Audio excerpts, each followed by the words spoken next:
Ladies and gentlemen, have you ever stood at the edge of doubt, unsure of what tomorrow might bring? Have you ever felt like life was moving faster than you could catch up, leaving you gasping for air? If you have, you're not alone. But I'm here to tell you something. In those moments, there's a promise, a sacred, precious promise that says you're not forgotten, not forsaken, and never alone. God's promises are more than words on a page. They're the anchor that holds us steady when the waves of life are crashing down. He said, "I will never leave you nor forsake you." That means when you're walking through the valley of the shadow of death, He's not behind you or ahead of you. He's walking with you. Faith is not passive, it's active. It's trusting in God's promises when everything around you screams otherwise. It's like planting a seed in dry ground, knowing that rain will come, even if the sky is clear today. That's the kind of trust God calls us to have in His Word. Now, let me tell you something about trials. When you're in the fire, it doesn't feel good, does it? But let me remind you, the fire doesn't destroy gold, it refines it. God's promises shine brightest in the darkest of nights. They are not just for the good times. They are what carry you through the storms. But here's the challenge. God's promises are not just meant to be heard, they are meant to be lived. When you step into His Word and trust it with your actions, you become a living testament of His faithfulness. People won't just hear about God through you, they'll see Him in you. So today I challenge each of you to hold on to His promises. When you wake up in the morning, remind yourself that His mercies are new every day. When you face a mountain, remember His promise that faith as small as a mustard seed can move it. God's promises are precious because they are unchanging, unwavering, and always true. They remind us that we are His, that we are loved, and that no matter what comes our way, He has a plan for us, a plan to prosper us and not to harm us, to give us hope and a future. Hold on to that, my friends. Live it, breathe it, and let it guide you every step of the way. Thank you. Faith is not just belief, it's an action. It's stepping out on a path even when you can't see the end, trusting that God's promises will light your way. That is the essence of faith, a living, breathing trust that moves beyond mere words or fleeting feelings. Too often, we reduce faith to something abstract, something we carry in our hearts but rarely act upon. However, true faith is more than internal, it's external. It manifests in the way we live, the choices we make, and the risks we're willing to take because we believe in something greater than ourselves. Think about this. When a child is standing on the edge of a pool and their parent is in the water, arms outstretched, saying, "Jump, I'll catch you," the child doesn't analyze the depth of the water or the strength of the parent's arms. They leap. Why? Because they trust. They don't need proof. They don't need guarantees. Their faith in their parent's promise is enough to propel them forward. That is the kind of faith we're called to have. A childlike trust in the promises of God. Our faith is not blind optimism. It's not pretending that challenges don't exist. Faith sees the difficulties, acknowledges the obstacles, and chooses to believe that God is bigger than all of them. It's not about denying reality, but about trusting in a higher reality. Abraham, for example, is often referred to as the father of faith. When God promised him descendants as numerous as the stars, Abraham was an old man, and his wife Sarah was well beyond childbearing years. By human standards, the promise seemed impossible. But Abraham believed, and that belief wasn't passive. He acted on it. He stepped out into the unknown, leaving his home and everything familiar behind because he trusted the one who made the promise. Faith is risky. It requires stepping out of our comfort zones and into the unknown. It's easy to have faith when the path is clear, the resources are abundant, and success feels inevitable. But true faith shows its power when the path is shrouded in darkness, when resources are scarce, and when the outcome is uncertain. That's when faith becomes action. It's Peter stepping out of the boat and onto the water, eyes fixed on Jesus, even though the laws of physics said he should sink. It's David facing Goliath with nothing but a sling and 5 stones, believing that the God who had delivered him from lions and bears would deliver him again. Faith is not static, it grows and evolves. It strengthens with use like a muscle. The more you trust God and see His promises fulfilled, the easier it becomes to trust Him again, But just as muscles need resistance to grow stronger, our faith often grows in the face of challenges. Every trial we face is an opportunity for our faith to deepen. It's in the moments of uncertainty, when we feel most vulnerable, that we discover the depth of our trust in God's promises. Faith also requires patience. One of the hardest aspects of faith is waiting. Waiting for the promise to be fulfilled, for the prayer to be answered, for the breakthrough to come. But faith reminds us that God's timing is perfect, even when it doesn't align with our own. The Bible tells us that those who wait upon the Lord shall renew their strength. Waiting is not a passive act. It's an active trust in God's plan and His timing. It's believing that the promise is on its way, even if it's not visible yet. What makes faith so powerful is its ability to transform our perspective. When we live by faith, we see the world differently. Problems become opportunities. Setbacks become setups for something greater, and impossibilities become platforms for God's glory. Faith shifts our focus from what we lack to what God has promised. It reminds us that our story is part of a much larger narrative, one authored by a God who keeps His word. Faith is not without its challenges. There will be moments of doubt, times when the promise feels distant or even impossible. But in those moments, faith calls us to remember who God is. He is faithful, unchanging, and true to His word. The same God who parted the Red Sea, brought down the walls of Jericho, and raised Lazarus from the dead, is the God who promises to be with us, to guide us, and to provide for us. Faith isn't something we muster up on our own. It's a gift from God. But it's a gift we must choose to use. It's like a seed that needs to be watered, nurtured, and cultivated.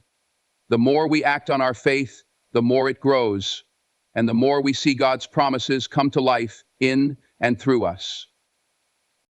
So let faith move you. Let it lead you to step out when it feels uncertain, to trust when it seems impossible, and to act when fear tries to hold you back. Faith is not just belief, it's action. And when we take that action, we discover that God's promises truly are a light unto our path, guiding us every step of the way. In a world that shifts like sand, God's promises are the solid rock beneath our feet. His word is a covenant, unbreakable and eternal. Think about that for a moment. Everything in this world changes. Seasons change, people change, circumstances, governments, economies. All of it is in constant motion, unpredictable and uncertain. But God's promises, they are the one thing that never falters, never wavers, and never fails. They stand firm, unshaken by time or circumstance. God's promises are not like the promises we often hear in the world. People make promises and break them. Sometimes it's intentional, sometimes it's because they lack the power or ability to follow through. But God is different. He is not constrained by human limitations. When He makes a promise, it is as good as done. His promises are not based on what we deserve, nor are they dependent on our actions. They are rooted in His character, His goodness, His faithfulness, and His unchanging nature. Consider the story of Noah. God made a promise that He would never again flood the earth to destroy all life. As a sign of that promise, He placed a rainbow in the sky. Thousands of years have passed since that covenant was made, and yet every time a rainbow appears, it reminds us of the faithfulness of God. That promise wasn't just for Noah, it was for all of humanity. It's a testament to the fact that when God speaks, His word endures. God's promises are a source of hope and stability in the midst of life's uncertainties. When everything around us feels unstable, we can hold on to His word like an anchor for our souls. The Bible says, "Heaven and earth will pass away, but my words will never pass away." That means His promises are not tied to the temporary things of this world. They are eternal, stretching beyond the limits of time and space. When we root ourselves in those promises, we are grounding our lives in something that cannot be shaken. One of the most comforting aspects of God's promises is their personal nature. They are not just general statements or abstract ideas. They are specific, tailored to meet the needs of each of us. To the weary, He promises rest. To the anxious, He promises peace. To the brokenhearted, He promises comfort. To the sinner, He promises forgiveness. His promises meet us exactly where we are, addressing our deepest needs and reminding us of His love and care. God's promises are also a reflection of His grace. He doesn't make promises based on our worthiness. He makes them based on His goodness. None of us can earn His promises, but they are freely given because of His love for us. This is the beauty of His covenant. It is a gift, not a transaction. When God told Abraham that his descendants would be as numerous as the stars, it wasn't because Abraham was perfect or had done something to deserve such a blessing. It was because God chose to bless him, to use him as part of His divine plan. But there's something important to understand about God's promises. They often require faith and patience. Just because God has made a promise doesn't mean it will be fulfilled immediately. Abraham had to wait years before he saw the birth of his promised son Isaac. The Israelites wandered in the wilderness for 40 years before they entered the promised land. Delay doesn't mean denial. God's timing is perfect, and His promises will always come to pass, but we must trust Him in the waiting. God's promises are also an invitation. They invite us to trust Him, to walk with Him, and to live in obedience to His word. They are not just assurances of blessings, they are calls to relationship. When God promised to be with Joshua as he led the Israelites into the promised land, it wasn't just a guarantee of victory, it was a reminder of His presence. The promise was not just about what God would do for Joshua, but about the relationship He would maintain with him throughout the journey. God's promises give us strength in the face of challenges. They remind us that no matter what we are going through, we are not alone. When He says, "I will never leave you nor forsake you," it's a promise we can cling to in our darkest moments. When He says, "My grace is sufficient for you," it's a reminder that His strength will carry us when ours fails. Finally, God's promises are a declaration of His sovereignty. They remind us that He is in control, that His plans will prevail, and that nothing can thwart His purposes. When we look at the chaos of the world, it's easy to feel overwhelmed or uncertain about the future. But His promises assure us that He is working all things together for good for those who love Him. So, in a world that is ever-changing, hold on to the promises of God. They are your firm foundation, your unshakable truth. Trust in them, live by them, and let them guide you through every season of life. They are a testament to His faithfulness and a reflection of His unchanging love for you. When life knocks you down, remember that God's promises don't expire in the storm. The trials you face are not signs of abandonment, but opportunities for transformation. Life is full of moments that test our resolve, stretch our patience, and challenge our faith. It's in these moments that God's promises are most significant. They are not just words of comfort, they are lifelines that anchor us in hope and remind us that even in the midst of our struggles, God is at work. Trials are a natural part of life. They come in many forms: loss, failure, heartbreak, illness, or uncertainty. No one is immune to them, not even those who walk closely with God. In fact, the Bible tells us to expect trials. James writes, "Consider it pure joy, my brothers and sisters, whenever you face trials of many kinds, because you know that the testing of your faith produces perseverance." That's a hard perspective to have when you're in the middle of a storm. But it's also a powerful reminder that trials have a purpose. They are not random or meaningless. They are a part of God's plan to refine and strengthen us. God's promises shine brightest in the darkness.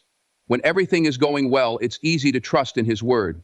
But the true test of faith comes when we find ourselves in the valleys of life. That's when His promises become our source of hope and strength. Consider the story of Joseph. Betrayed by his brothers, sold into slavery, falsely accused and imprisoned. His life was full of trials. Yet through it all, God's promise to Joseph remained true. He was with him in every dark moment. And in the end, He used Joseph's trials to fulfill His greater purpose, not only for Joseph, but for an entire nation. Trials often feel like they're tearing us apart, but in reality, they are building us up. They strip away our illusions of control and self-sufficiency, bringing us to a place where we must rely on God. This dependence is not a sign of weakness, it's a sign of wisdom. When we recognize that we can't face life's challenges on our own, we open the door for God's power to work in and through us. The Apostle Paul understood this well. He wrote, "For when I am weak, then I am strong." Paul's strength didn't come from his own abilities. It came from trusting in God's promises. Even when he was beaten, imprisoned, or shipwrecked. God's promises don't just get us through the storm, they transform us in the process. Trials have a way of reshaping us, refining our character and deepening our faith. They teach us patience, humility, and endurance. They reveal what truly matters and help us let go of the things that don't. Like gold refined in fire, our faith becomes purer and stronger through the trials we face. It's not an easy process, but it's a necessary one. One of the most remarkable aspects of God's promises is their ability to bring peace in the midst of chaos. When Jesus and his disciples were caught in a storm on the Sea of Galilee, the disciples were terrified, but Jesus was asleep in the boat. They woke him, crying out in fear, and he calmed the storm with a word. Before he did, though, he asked them, "Why are you so afraid? Do you still have no faith?" That question wasn't a rebuke. It was an invitation to trust, to remember that God's promises are not nullified by the storm. God's promises remind us that trials are temporary, but his love and purpose are eternal. The pain we experience now is not the end of the story. The Bible says, "Weeping may endure for a night, but joy comes in the morning." No matter how dark the night may seem, morning is coming. God's promises assure us that there is light on the other side of the storm, and that light is not just a return to normalcy, it's something greater, something more beautiful than we could imagine. Sometimes, the hardest part of enduring a trial is the waiting. Waiting for the promise to be fulfilled, waiting for the storm to pass. But even in the waiting, God's promises sustain us. He promises to be with us, to strengthen us, and to give us peace. Waiting is not wasted time. It's a time of preparation, a time when God is working behind the scenes to bring his plan to fruition. It's important to remember that God's promises don't mean we won't face trials. They mean we won't face them alone. He walks with us through the fire and carries us through the flood. He doesn't promise to remove every obstacle, but he does promise to give us the strength to overcome them. His promises are a reminder that he is greater than any trial we face. So when life knocks you down, don't give up. Hold on to God's promises. They are the light that guides you, the hope that sustains you, and the assurance that your trials are not the end of the story. Trust in him, and you'll find that the trials you face today are the stepping stones to the triumphs of tomorrow. God's promises aren't just words to hear, they're truths to live by. When we embrace them, they have the power to transform our lives. Living in God's promises means more than believing they exist. It means aligning our actions, thoughts, and choices with the truth of his word. It's not a passive acknowledgement. It's an active, intentional way of life that reflects our trust in him.